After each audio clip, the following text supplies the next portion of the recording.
Paul McCartney and Linda McCartney formed the band Wings, which was intended as a touring and recording band in the autumn of 1971. Just a year prior, Paul announced in a press release that he was no longer working with the Beatles amid growing tensions with his former bandmates John Lennon, George Harrison, and Ringo Starr.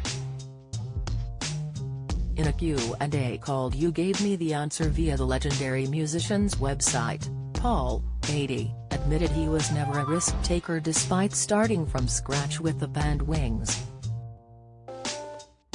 When asked what he felt was his biggest professional risk, the possible contenders included leaving the Beatles, forming Wings, to his albums McCartney, 2, Give My Regards to Broad Street and The Fireman. Paul said, I would say all those you mentioned were big risks, yeah, especially forming Wings. The main question I had was whether to keep going after the Beatles, because it was a hard act, some might say, an impossible act, to follow. The ingredients in the Beatles were so unique. You had John right there, who could have made any group brilliant. Then you had George's talent, and Ringo's, and then me. The Let It Be hitmaker admitted he was most hurt with the comments made towards his late wife during their time together in Wings. Once that band, the Beatles, had finished, I didn't know what to do with myself, and trying something new was really risky, he explained. He went on, then, of course, having Linda in Wings, when she was not a musician, was a risk too.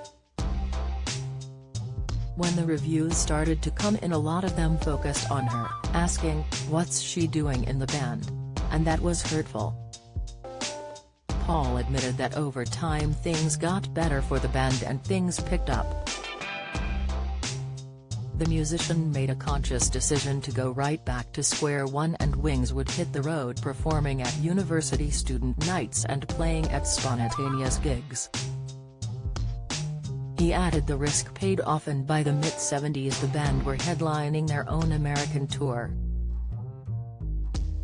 The first members after the McCartneys were the former The Moody Blues guitarist Denny Laine and drummer Denny Seiwell.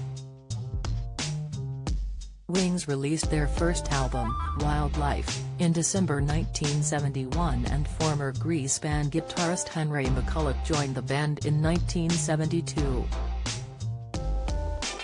Meanwhile, Linda was a vocal animal rights activist and wrote and published several vegetarian cookbooks.